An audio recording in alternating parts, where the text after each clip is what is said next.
en el libro de los Hechos y en el capítulo 14 de Hechos. Hechos 14. Vamos a ver en el pasaje de hoy a dos personas, Pablo y Bernabé, que son las dos personas que venimos escuchando y viendo y leyendo de su recorrido, y lo que ellos están dispuestos a pasar o a vivir o a hacer, porque su servicio está enfocado en el Señor. Vamos a ver dos personas que están enfocadas en el Señor. La semana pasada nosotros hablábamos de la profunda convicción que tenían Pablo y Bernabé. Hoy vamos a ver el enfoque, a qué ellos apuntan y en qué están concentrados. ¿Vieron los caballos que cuando tienen que tirar? Lo he visto cuando esos caballos que tiran un carro, que les ponen las anteojeras. ¿Han visto eso? ¿Para qué sirve? Para que el caballo mire adelante el camino y no mire al costado ni nada que lo pueda distraer, ni nada que lo pueda asustar, sobre todo. Bueno, no son en el mismo sentido, porque el caballo es un animal que se asusta fácilmente o lo que sea. Pero sí quiero que pensemos en estos dos hombres, en Pablo y Bernabé, como enfocados y mirando hacia adelante. Es más, mientras yo leía y veía en ellos la convicción, la tenacidad, esa fue la palabra que a mí me parece más oportuna para describirlos. Ellos son tenaces. Pensaba en algo que no sé si es verdad, pero que he escuchado muchas veces. Yo escuché muchas veces, y repito, no sé si es verdad, que un gran tema con los perros, los Rottweiler, ¿los conocen? Esos grandotes que meten miedo, es que cuando te muerden, tienen algo en la mandíbula que se les traba y no suelta. ¿Es así? No sé. La verdad que no sé, porque la gente a veces dice muchas cosas y de repente no sé si es cierto. Pero esa fue la primera imagen que a mí me vino a la mente mientras yo veía a Pablo y Bernabé haciendo lo que hacen. ¿Sí? Alguien que se aferró a algo y que no hay nada que lo pueda hacer soltar. ¿Alguien sabe de perro como para confirmar la teoría o no? Yo la he escuchado. ¿La escuchó usted alguna vez esa? Bueno, es eso. Es alguien que tiene muy fijo, muy claro hacia dónde va, lo que tiene que hacer, se enfoca en eso, se concentra en eso y ni lo bueno ni lo malo lo distrae del objetivo que tiene. El sermón de hoy tiene como título, o así le puse yo, Servicio enfocado en Cristo. Y vamos a hablar nosotros de tres cosas que la misión que hemos recibido demanda de nosotros. Nosotros como iglesia hemos recibido una misión. Esa misión demanda de nosotros, nos exige a nosotros tres cosas en este pasaje. Vamos a leer la palabra. Hechos, capítulo 14, y vamos a ir al versículo 8. Y vamos a leer hasta el versículo 23. Dice: y cierto hombre de Listra estaba sentado, imposibilitado de los pies, cojo de nacimiento, que jamás había andado. Este oyó hablar a Pablo, el cual, Pablo, fijando en él sus ojos y viendo que tenía fe para ser sanado, dijo a gran voz: levántate derecho sobre tus pies. Y él saltó y anduvo. Y entonces la gente, visto lo que Pablo había hecho, alzó la voz diciendo en lengua licaónica: dioses bajo la semejanza de hombres han descendido a nosotros. Y a Bernabé llamaban Júpiter y a Pablo Mercurio, porque este era el que llevaba la palabra. El sacerdote de Júpiter, cuyo templo estaba frente a la ciudad, trajo toros y guirnaldas delante de las puertas y juntamente con la muchedumbre quería ofrecer sacrificio. Cuando lo oyeron los apóstoles Bernabé y Pablo, rasgaron sus ropas y se lanzaron entre la multitud dando voces y diciendo: varones, ¿por qué hacéis esto? Nosotros también somos hombres semejantes a vosotros. Los anunciamos que de estas vanidades os os convirtáis al Dios vivo, que hizo el cielo y la tierra, el mar y todo lo que en ellos hay. En las edades pasadas, Él ha dejado a todas las gentes andar en sus propios caminos. Si bien no se dejó a sí mismo sin testimonio, haciendo bien, dándonos lluvias del cielo y tiempos fructíferos, llenando de sustento y de alegría nuestros corazones. Y diciendo estas cosas, difícilmente lograron impedir que la multitud les ofreciese sacrificios. Y entonces vinieron unos judíos de Antioquía y de Iconio que persuadieron a la multitud. Y habiendo apedreado a Pablo, le arrastraron fuera de la ciudad pensando que estaba muerto. Pero, rodeándole los discípulos, se levantó y entró en la ciudad. Y al día siguiente salió con Bernabé para Derbe. Y después de anunciar el evangelio a aquella ciudad y de hacer muchos discípulos, volvieron a Listra, a Iconio y a Antioquía, confirmando los ánimos de los discípulos, exhortándoles a que permaneciesen en la fe y diciéndoles: es necesario que a través de muchas tribulaciones entremos en el reino de Dios. Y constituyeron ancianos en cada iglesia, y habiendo orado con ayunos, les encomendaron al Señor en quien habían creído. Amén. Síntesis de esto. Primero, nosotros tenemos que saber que Pablo y Bernabé habían ido a Antioquía de Pisidia, habían predicado allí, muchos habían creído, ¿y qué había pasado finalmente? Los habían rechazado, ¿se acuerdan? Y los querían matar, los querían apedrear. Después se fueron a otra ciudad, a Iconio. ¿Y qué pasó ahí? Muchos creyeron, pero una vez más hubo mucha oposición. ¿Y qué hicieron ellos? ¿Siguieron predicando? Es más, dice que en la ciudad anterior en la que estuvieron, en Iconio, predican Pablo y Bernabé, muchos creen, pero muchos se empiezan a oponer. Se empiezan a oponer a ellos, y ellos ¿qué hacen entonces? Ante la oposición. Siguen predicando. ¿Se acuerdan? Porque dice, muchos se opusieron y le llenaban la cabeza a la gente con que no, que lo que estaban diciendo de ellos estaba mal. Y entonces, dice el pasaje de la semana pasada, entonces ellos, en vez de achicarse, en vez de dar marcha atrás, siguen predicando. Hasta que llega un momento en que se empiezan a organizar para matarlos. Cuando se empiezan a organizar para matarlos, ellos se dan cuenta que lo que tienen que hacer es seguir viaje. Y así llegan a Listra. Ahora llegan a otra ciudad. Pero quiero que recordemos que lo que había pasado es que los habían querido matar en Iconio. Y entonces ellos siguen viaje. ¿Y qué van a hacer a Listra? Predicar el Evangelio. Lo que están haciendo Pablo y Bernabé es predicar el Evangelio. Esa es la pata de la cual están agarrados Pablo y Bernabé, pensando en el Rottweiler. Su misión. Aquello para lo cual han sido llamados. Anunciar a Jesucristo. Esa es la misión de la iglesia. Anunciar a Jesucristo.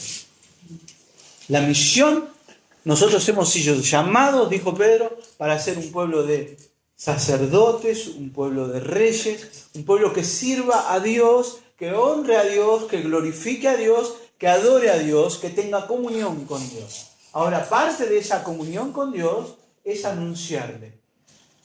Miren, hago un paréntesis acá.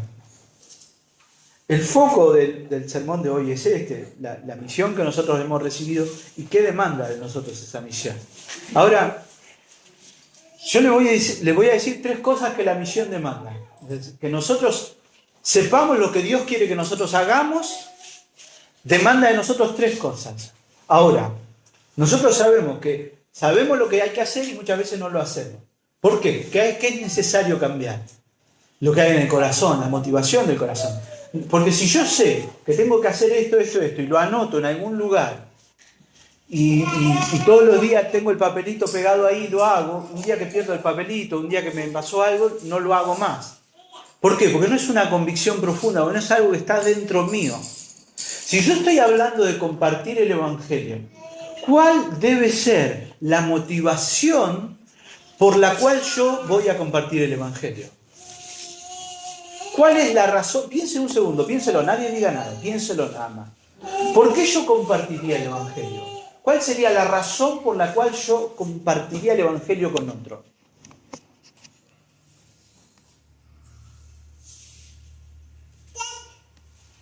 ¿Pensó? Yo podría pensar un montón de cosas, ¿no? Porque si yo no comparto el Evangelio, aquel que está perdido nunca va a conocerse. Un montón de cosas. Pero la verdadera razón y la razón principal que me debe mover a mí para compartir el Evangelio con otros es que el Evangelio sea mi tesoro. Si yo tengo un alto concepto de Dios y un alto concepto del Evangelio, si yo he entendido plenamente, porque a veces nosotros usamos esa expresión, no entendió el Evangelio. Nunca vamos a terminar de entenderlo plenamente. Pero a medida que nosotros, cuanto más valoremos el Evangelio de Cristo, más valioso va a ser para nosotros el Evangelio de Cristo y más vamos a querer compartirlo. Si el Evangelio es para mí valioso, yo voy a compartirlo con otros. Y lo voy a proclamar en cómo yo vivo y en lo que yo hablo. La motivación para compartir con otros el mensaje de Cristo es que yo considere que el mayor tesoro en esta tierra es precisamente el Evangelio de Cristo. Pienso en esto, ¿no? Cuando a mí me hacen un chiste de fútbol, ya no soy muy futbolero, la verdad que no tengo mucha idea de eso, pero a veces miro un partido. Nosotros, ¿no? Cuando nos hablan de fútbol o nos cargan con Boca o con River, con el equipo que ustedes sean, en mi caso, Independiente. ¿Cómo hago yo? ¿Qué hago? ¿Cómo reacciono? Cargarlo a un hincha de Boca y decirle algo de la cancha que tienen o de cualquier cosa. ¿Cómo reacciona esa persona? Suele meterle pasión a lo que dice. En estos tiempos tan caldeados políticamente, tirar una chispita en una discusión política y cómo salta.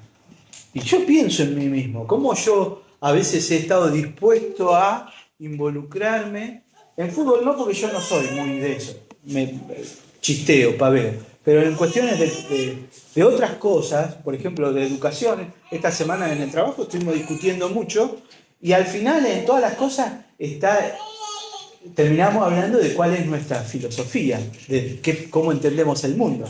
Y entonces ahí se ponen en juego cosas importantes. Y como para uno son importantes, uno se involucra y discute y lo que sea. Y está dispuesto a defender sus posturas.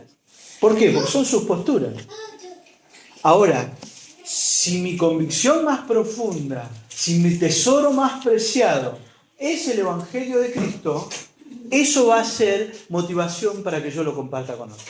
¿Se entendió eso? Bien. Entonces vamos a ver qué demanda de nosotros la misión que hemos recibido. Vamos a los primeros 3 versículos del pasaje de hoy. ¿Qué vemos? ¿Cómo empieza el pasaje? Con un hombre que es sanado. Debería usted llamarle la atención y a todos nosotros el paralelismo que hay acá entre lo que pasa acá y lo que pasó en Hechos 3. Hay mucho parecido, hay mucho vocabulario igual, idéntico, muchas expresiones que se repitan. ¿Se acuerdan de Hechos 3? Pedro entrando al templo, un cojo sentado en la puerta del templo. Pedro ve que el hombre espera algo de él, ora por él y lo sana. Bueno, acá pasa lo mismo, acá hay un milagro. Primero, ¿el milagro que se narra acá es una historia ilustrativa? No, es un milagro específico y concreto. Hay un milagro acá. Dice, cierto hombre de Listra estaba sentado, no dice dónde, sentado. ¿En dónde? En un lugar público. No lo afirma explícitamente, pero lo más probable es que estuviera haciendo ¿qué? También pidiendo limosna o algo de eso. Imposibilitado de los pies, cojo de nacimiento que jamás había andado. Nunca en su vida este hombre había podido caminar. Dice, y acá hay una clave, oyó hablar a Pablo. Pablo estaba comprando pan en el mercado y lo escuchó. Eso es. ¿Qué escuchó hablar de Pablo? ¿Qué estaba haciendo Pablo? Predicando.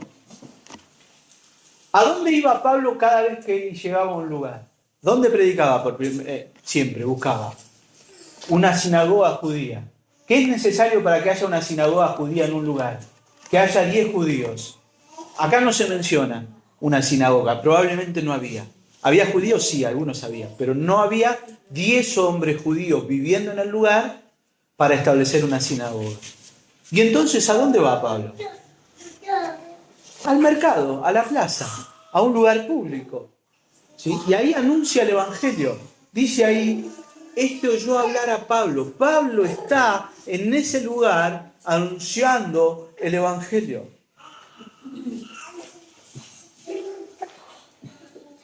Nosotros suponemos que no había una sinagoga, y hay elementos para suponer eso, y esto ya no es una suposición, lo que vemos es que Pablo y Bernabé están haciendo lo que tienen que hacer, aquello para lo cual han sido llamados, y es anunciar a Cristo.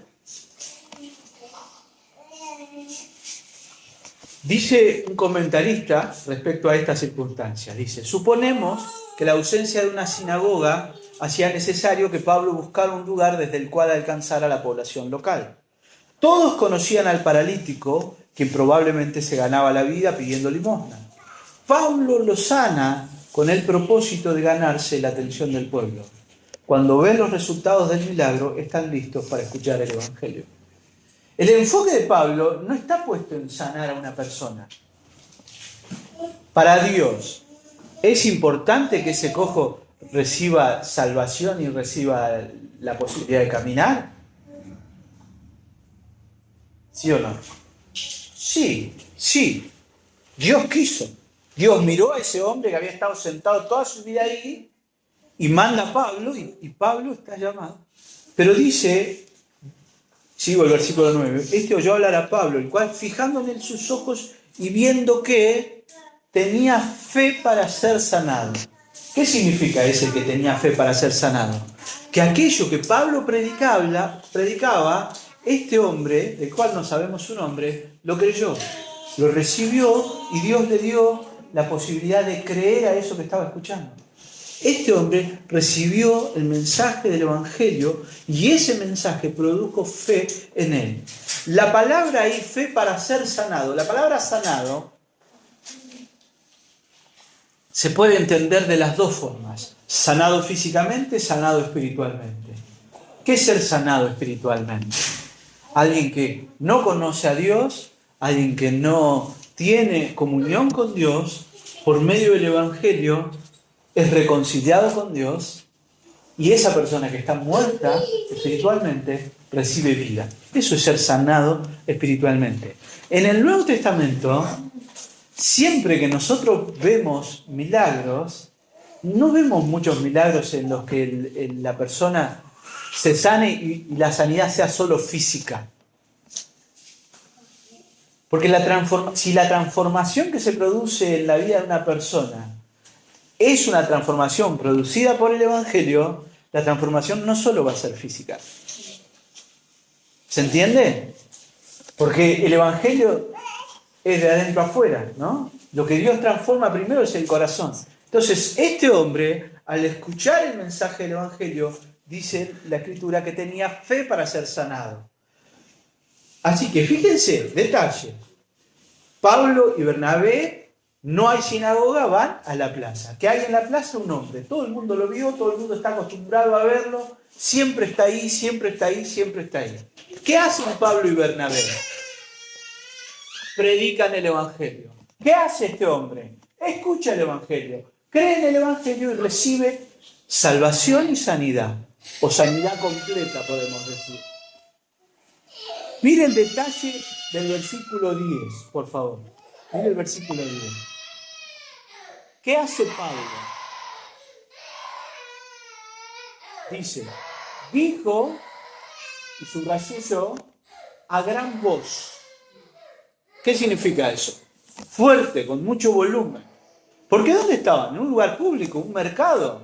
Había vendedores de papa gritando que tenían papa en oferta, vendedores de pescado no habría, pero de todo. Imagínense, el que vendía estatuitas de los dioses, todo. Y la gente iba y hablaba de política. Era un lío ese lugar. Y ahí está Pablo y Pablo anuncia el Evangelio. Y mientras él habla, este hombre presta atención a lo que le está predicando.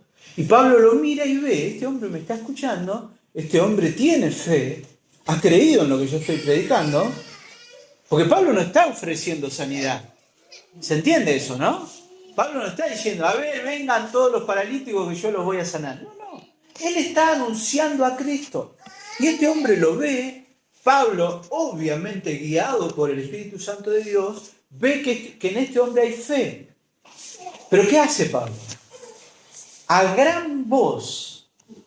¿Para qué? Para que lo escuche el cojo. ¿Y quién más? Y todo el mundo. Que todo el mundo preste atención a lo que él va a hacer. Pablo grita, no a lo loco, no, pero grita, levanta la voz y dice, levántate derecho sobre tus pies. Le da esa orden. ¿Y qué pasa? Y él saltó y anduvo. O sea, lo que está haciendo Pablo acá es llamar la atención sobre sí mismo y sobre Pablo, en el buen sentido de la palabra. ¿Por qué? Porque lo importante es el mensaje que Pablo y Bernabé están anunciando.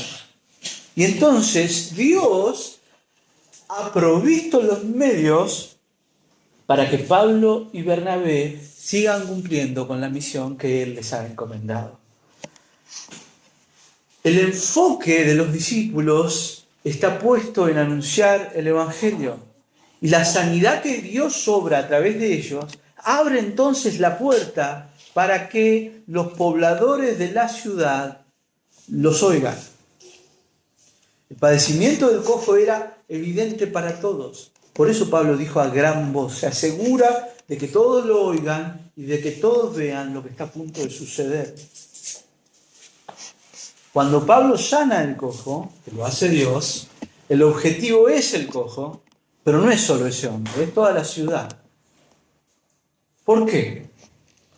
Porque la misión que Pablo y Bernabé recibieron, que es la misma misión que nosotros como iglesia hemos recibido, demanda que nosotros estemos enfocados en esa misión.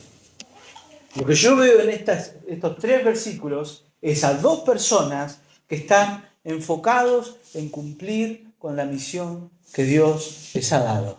Y entonces van al lugar donde más gente hay, predican el Evangelio y aprovechan la oportunidad que Dios les brinda. Dios les da esa oportunidad.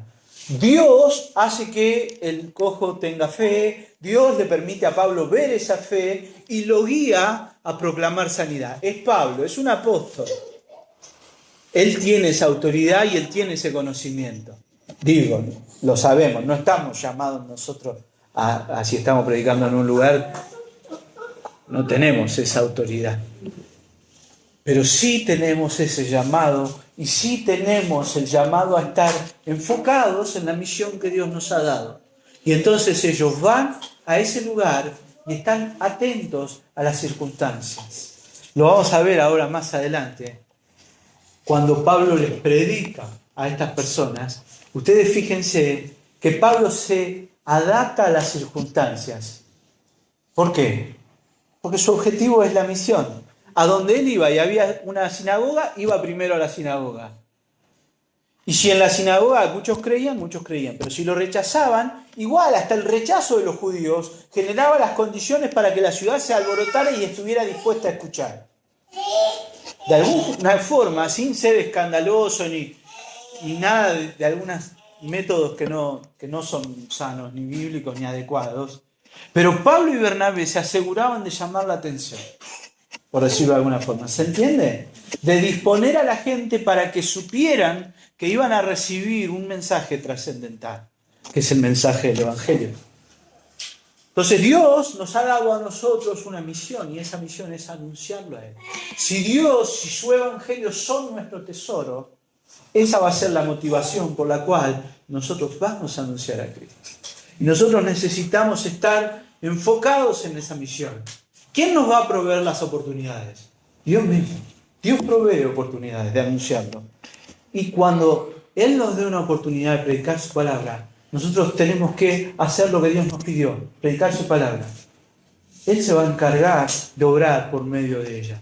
Lo que nosotros necesitamos hacer es honrarle a Él, anunciando su nombre. Y fíjense, estuve tentado, pero creo que ya lo usé al título, de ponerle al sermón una de cal y una de arena.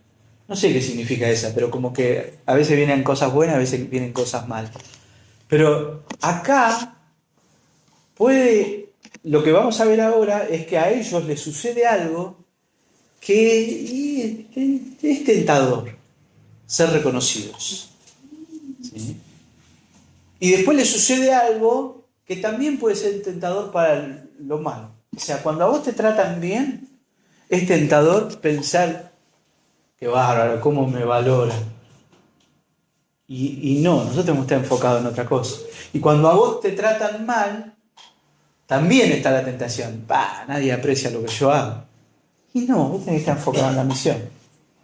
Cuando vos estás enfocado en lo que tenés que hacer, ni lo aparentemente bueno, que Pablo y Bernabé la tenían muy clara, que lo que pasaba acá no estaba bueno, por varias razones. Pero ni lo malo ni lo bueno, no. Si alguien te quiere de alguna forma ensalzar a vos, vos le decís, no, es Él, es el Señor. Y si alguien te quiere despreciar a vos, te recordás a vos mismo. Es Él, es el Señor. ¿Se entiende? Bien. Segunda parte. La misión que nosotros hemos recibido demanda que estemos enfocados en dar a conocer a Dios y a su gloria. Y hago énfasis en eso. Nosotros damos a conocer a Dios y a su gloria. La gente no necesita conocerme a mí, la gente no necesita conocer esta iglesia en particular. ¿Qué necesita conocer?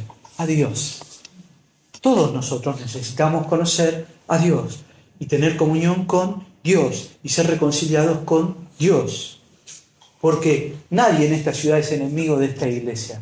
Pero todo aquel que no tiene comunión con Dios es rebelde contra Dios y necesita ser reconciliado con Dios. Y ojalá hubiera en esta ciudad 5, 6, 25 iglesias que anunciaran este evangelio. El evangelio de la necesidad de reconciliación. Vamos viendo el pasaje. Dice, entonces la gente, visto lo que Pablo había hecho, alzó la voz. La gente empezó a gritar, se embarulló, diciendo en lengua licaónica. Detalle. ¿En qué idioma predican Pablo y Bernabé? En griego, porque todo el mundo hablaba griego. ¿Sí? ¿Vieron cómo hoy el idioma que uno va a un lugar y se encuentra con un polaco y uno no habla polaco? ¿Y qué posibilidad tiene? ¿Qué idioma uno se puede llegar a comunicar? En inglés. Y lo mismo con un chino, con lo que sea. ¿Sí? No todo el mundo habla inglés, pero si vos hablas inglés podés hablar con un montón de gente. Bueno, en esa época la lengua franca, la lengua que se hablaba en todo el mundo era el griego. Todo el mundo hablaba griego. ¿Sí? Ahora, esta gente habla en su idioma, el idioma licaónico. Y entonces Pablo y Bernabé no entienden al principio lo que están diciendo. Esto que ahora dicen ellos,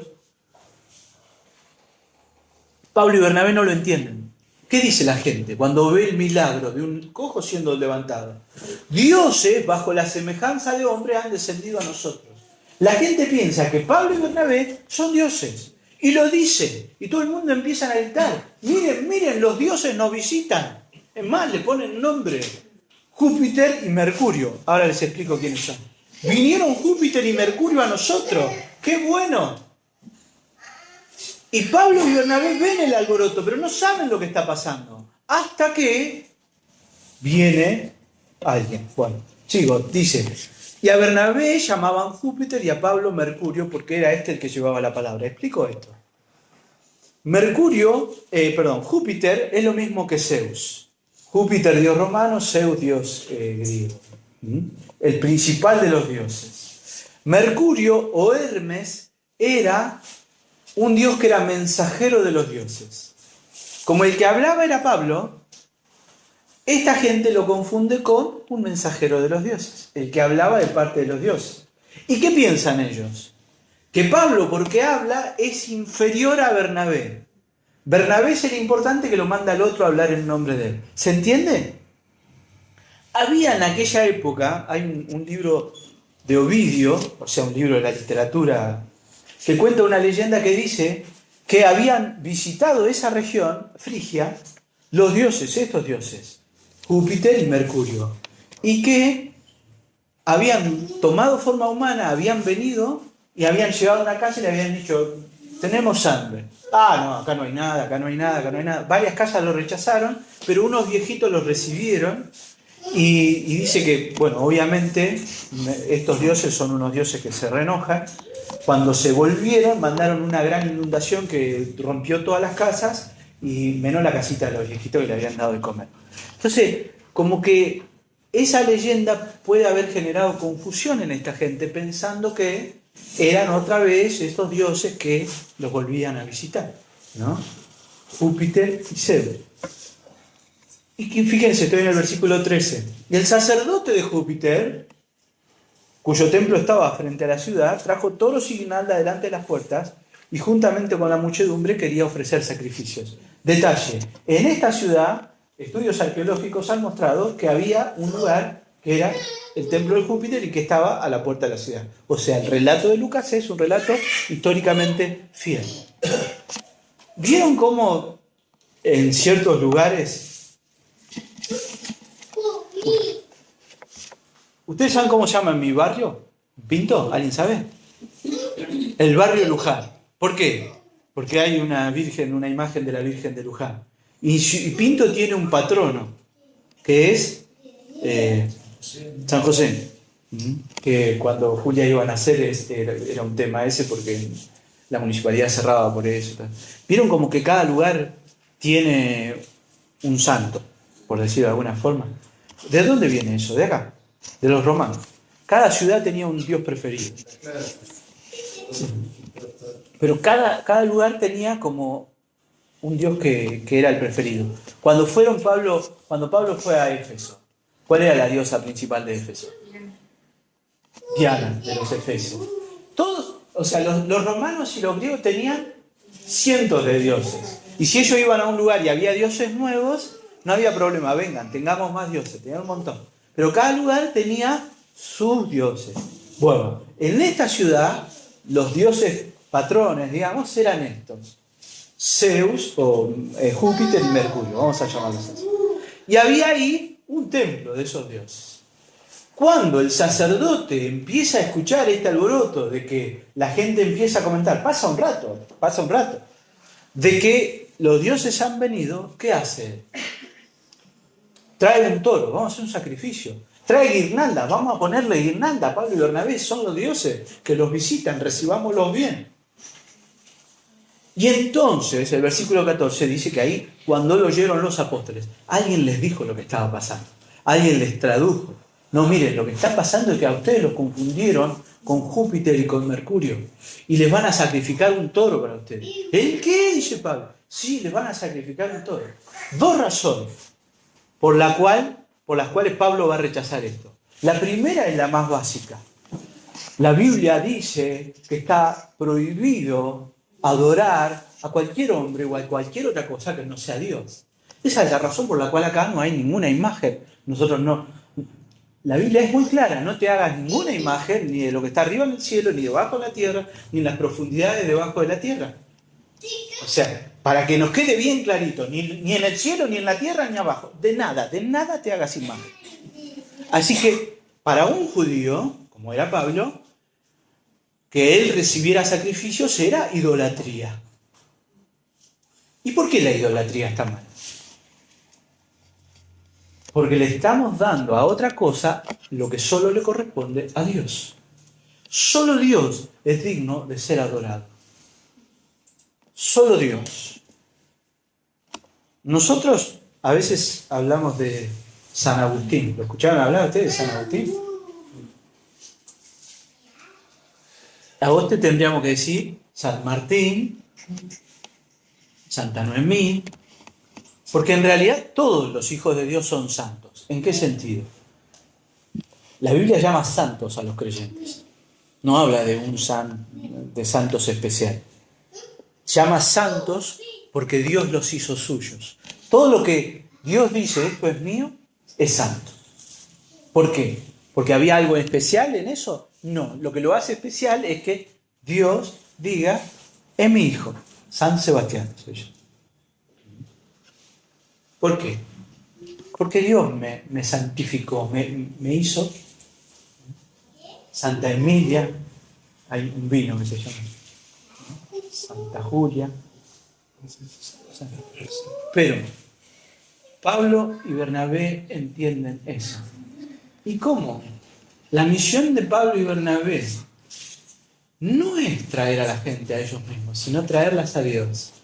Ellos entienden que lo que esta gente está haciendo es poniendo el foco en ellos. De alguna forma, la gente se deslumbró con el milagro y le atribuyó el milagro a Pablo y a Bernabé. ¿Por qué es tan tentadora la idolatría? Porque la idolatría no tiene demandas, o tiene demandas que podemos cumplir. ¿Qué piden los santos? Una caminata, una vela. ¿Se puede? Se puede. ¿Qué pide cualquier ídolo? Vámonos a otra cosa, a algún ídolo nuestro. ¿Sí? Pues la Biblia llama a cualquier imagen idolatría. Pero a veces nosotros nos hacemos idolatría de cosas sin hacerle ninguna estatuita. Vamos a ser autocríticos también. Las idolatrías hacen eso, nos piden cosas que nosotros podemos darle.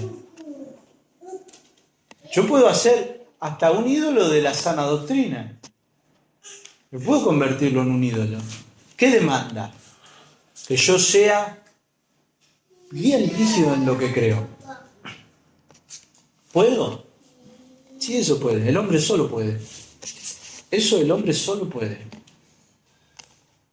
Deja de ser sana doctrina. Aclaración, ¿no? Porque la única sana doctrina es el Evangelio. Sigo.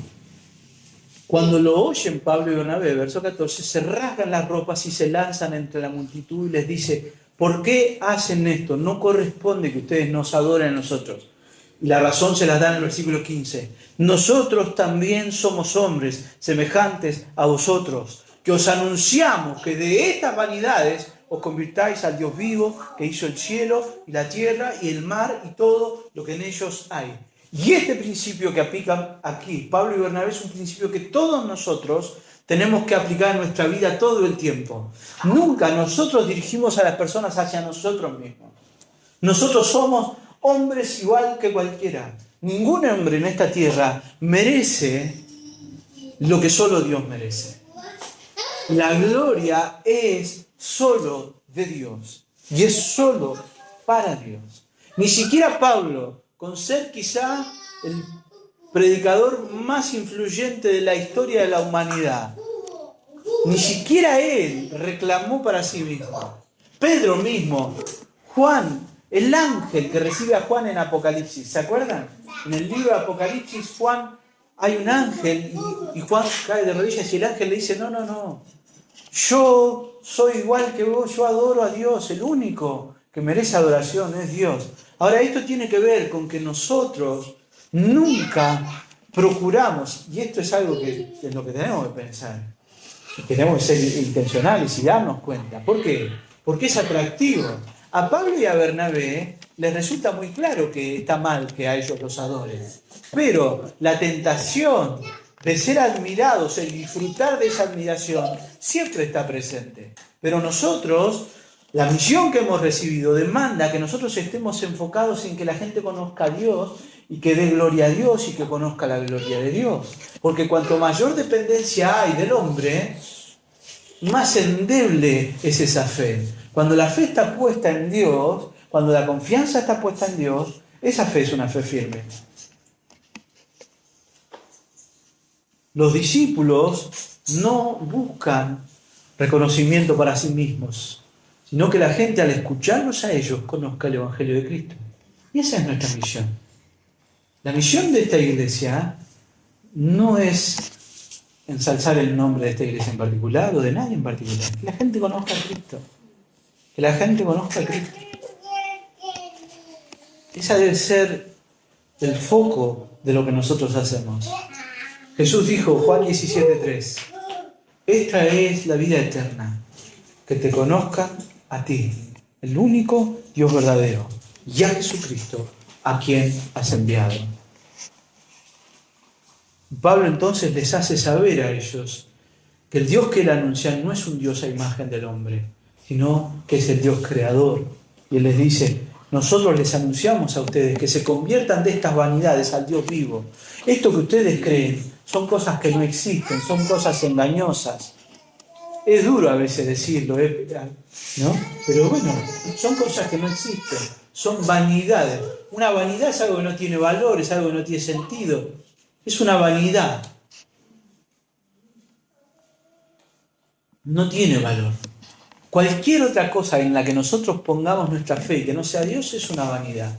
Una estatua, un logro. Yo puedo convertir en un ídolo mi carrera personal, mis logros, mis objetivos, mi familia. Cualquier cosa puedo convertir en un ídolo.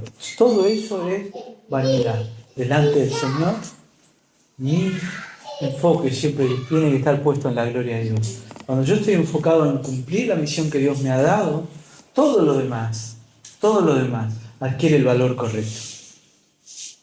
Y entonces, si yo me esfuerzo en lo que estoy haciendo, en mi carrera, en crecer, en el estudio, en la familia y todo, eso glorifica a Dios. Y es bendición. Y refleja la gloria de Dios a otros. ¿Se entiende? Pero no está ocupando el lugar de Dios. Por eso Jesús dijo, miren, busquen primeramente el reino de Dios y su justicia. Todo lo demás viene por añadidura. Tiene que ver con el enfoque, una vez más. Detalle, yo les dije, enfocados en la misión. Pablo llega a Listra, no hay sinagoga, busca una plaza. Pablo sabe que acá no hay judíos. ¿Qué predica? ¿El Antiguo Testamento? ¿Les habla de la historia de Israel? No, les habla de algo que sí ellos conocen. Esta gente nunca leyó el libro de Génesis, no sabe que Dios creó el mundo. O no lo leyó, sí sabe. ¿Y qué les dice?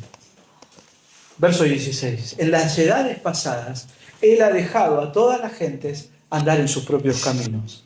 Si bien no se dejó a sí mismo sin testimonio, haciendo bien, dándonos lluvias del cielo, tiempos fructíferos, llenando de sustento y de alegría nuestros corazones, y diciendo estas cosas, difícilmente lograron impedir que la multitud les ofreciera sacrificio. Fíjense, Pablo comienza a anunciarles el Evangelio desde lo que ellos conocen. Ustedes no leyeron la Biblia, no importa. Dios no se ha dejado a sí mismo sin testimonio.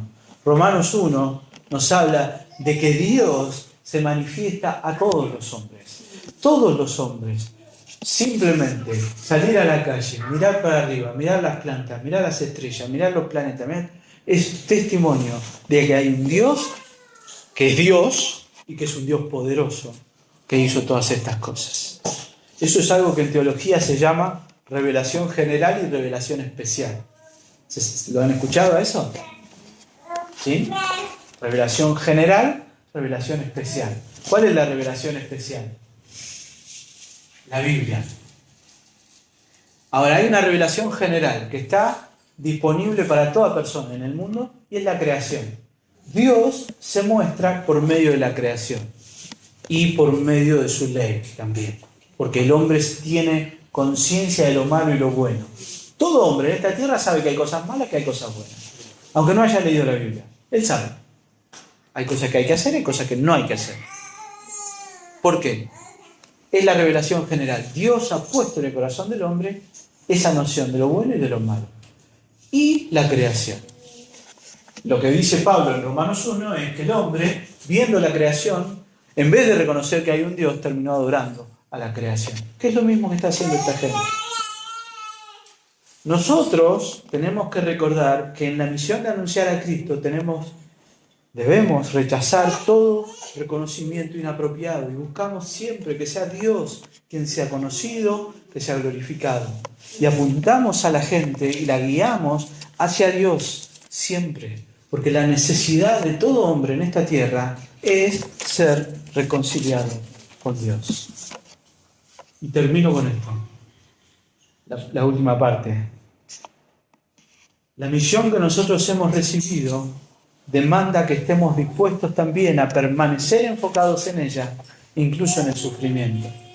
Porque los mismos que recién querían matar un toro en honor a ellos y ponerle flores en la cabeza, ahora los van a querer matar. Ni lo bueno los desvió de la misión, ni lo malo los va a desviar de la misión. Entonces vinieron unos judíos de Antioquía y Iconio, las ciudades por las que ellos habían pasado, judíos que los querían matar. Miren cómo los querrían matar, que estuvieron dispuestos a viajar a Listra. Se enteraron de que Pablo y Bernabé estaban predicando en Listra y se fueron ellos a Listra a llenarle la cabeza a la gente en contra de Pablo y Bernabé. Y muchos les hicieron caso, porque dice, persuadieron a la multitud. ¿Qué hizo la multitud? Apedreó a Pablo. Lo agarraron, lo sacaron fuera de la ciudad y le empezaron a tirar cascotes, piedras. Le arrastraron fuera de la ciudad pensando que estaba muerto. No, lo apedrearon en la ciudad, después lo sacaron. Cuando ya pensaron, ya está, lo matamos, no había problema con eso, No, porque el asesinato estaba mal, pero si era por alguna razón justificada, no iba a venir nadie a decirles nada. Era un alborotador, los judíos vinieron, les dijeron, mire, encendieron los ánimos de la gente contra Pablo y Bernabé, y como Pablo era el que hablaba, fue el que la ligó. Y lo agarraron a pedradas, y les parece que está muerto, y entonces van y lo tiran afuera de la ciudad. Pablo después se va a referir alguna vez a esto. Y entonces, ¿qué hacen los discípulos? Verso 20. Lo rodean, lo van a buscar. ¿Qué van a buscar? Su cuerpo, probablemente. Ellos también quizá piensen que está muerto. Bueno, hay que enterrarlo. Pero, y yo no lo dice Lucas, pero creo que acá hay algo milagroso. Se levantó y entró en la ciudad. Pablo se levantó. Si yo deduzco o infiero por lo que dice acá, si la gente pensó que estaba muerto y por eso lo sacó de la ciudad, no es porque le pegaron 2 o 3 piedrazos y lo lastimaron. Estaba realmente apedreado con mucha sangre. Pero no era el tiempo y no murió Pablo. Ahora yo pienso en esto. Pablo no murió. Sobrevivió. Pero, ¿cómo le quedó el cuerpo? Después de tanta pedrada. Tendría, y acá estoy imaginando, alguna costilla quebrada, moretones, sangre. Así todo, Pablo se levanta y entra en la ciudad. ¿Ven ese detalle? ¿A dónde entra? Al mismo lugar donde lo agarraron a pedrada y lo quisieron matar. Él entra a la ciudad. ¿Y al otro día qué hace? Salió con Bernabé hacia Derbe. ¿A qué? Me agarran, casi me matan. Ya está. No predico más. Una vez más, enfoque. ¿A qué van Pablo y Bernabé a Derbe? A predicar. No dice mucho detalle Lucas sobre lo que pasa en Derbe. Solo dice, después de anunciar el evangelio a aquella ciudad y de hacer muchos discípulos. O sea, siguieron predicando y hicieron muchos discípulos, muchos creyeron en Derbe. Enfoque. Y acá está el detalle que a mí me llamó la atención. Finales del verso 21. Volvieron. ¿A dónde volvieron? A Listra, a Iconio, a Antioquía. Los 3 lugares donde los habían querido matar. Y este detalle cobra mayor significación, dibujo acá, ¿no? En mi imaginatoria. Piensen, acá está Antioquía de Siria. ¿Se acuerdan del viaje de ellos? Primer viaje, muchos mapas miré yo estos días. Agarran un barco, se van hasta Pafos, en Chipre. Cruzan todo Chipre predicando hasta Salamina, agarran otro barco y suben allá arriba hasta, ¿sabes qué se llamaba el puerto? Después suben a Antioquía de Pisidia y empiezan a arrancar para acá, el camino arranca para acá. Y pasan por todas estas ciudades que mencionó ahí. Antioquía de Pisidia, Iconio, Listra, Derbe. Una vez que predican en Derbe, que hacen muchos discípulos, que establecen una iglesia, ¿qué dicen Pablo y Bernabé? Es tiempo de volver a Antioquía de Siria, al lugar de donde salimos. ¿Cuál era la más fácil? Bajar. Si ellos bajaban, estaba la ciudad de la cual habían salido. Y se completaba como un círculo, ¿no? Dibujé. Pero ellos bajaron, fueron así, fueron así, fueron así. Si ellos bajaban, llegaban de vuelta a la Antioquía de la cual había salido. No. Deciden recorrer todo el camino que ya habían hecho. ¿Para qué? Verso 22. Confirmando los ánimos de los discípulos, exhortándolos a que permanezcan en la fe y diciéndoles, es necesario que a través de muchas tribulaciones entremos en el reino de Dios. Seguir a Cristo demanda estar dispuestos a identificarnos con Él, incluso en el sufrimiento. Sabiendo esto, vale la pena. Si Cristo y el Evangelio son nuestro tesoro, nuestros corazones van a ser movidos a anunciar el Evangelio. Nuestros corazones van a estar confiados incluso en el sufrimiento, incluso en el rechazo. Ni la adulación, ni el rechazo y crítica nos van a separar de buscar la honra de Dios anunciando a Cristo. Porque el tesoro sigue siendo el Evangelio y vale la pena. Vale la pena sufrir, vale la pena incluso hacer lo que va a terminar haciendo Pablo, dar su vida. Dar su vida. ¿Qué otra cosa, anoté yo acá, podría tener tal valor que valiera la pena incluso entregarlo todo? Cuando Jesús habló de lo que era el reino de Dios, de lo que era el tener comunión con Dios, lo comparó con un hombre que encontró un tesoro en un campo, ¿se acuerdan? Sí. ¿Qué hizo? Lo vendió todo para comprar ese campo. Todo. Todo. Alcanzar a Cristo. Pablo usa esa expresión, por eso la uso. Atesorar a Cristo vale la pena más que cualquier otra cosa. No hay nada más valioso. Cuando Pablo le escribe a los filipenses, les dice, miren, todo lo que yo tenía, todo, lo consideré basura comparado con el conocimiento de Cristo. Cuando Cristo es nuestro tesoro, todo lo demás pierde valor. O adquiere un valor secundario. Y es más, incluso es más valorable. A ver si me siguen en esto.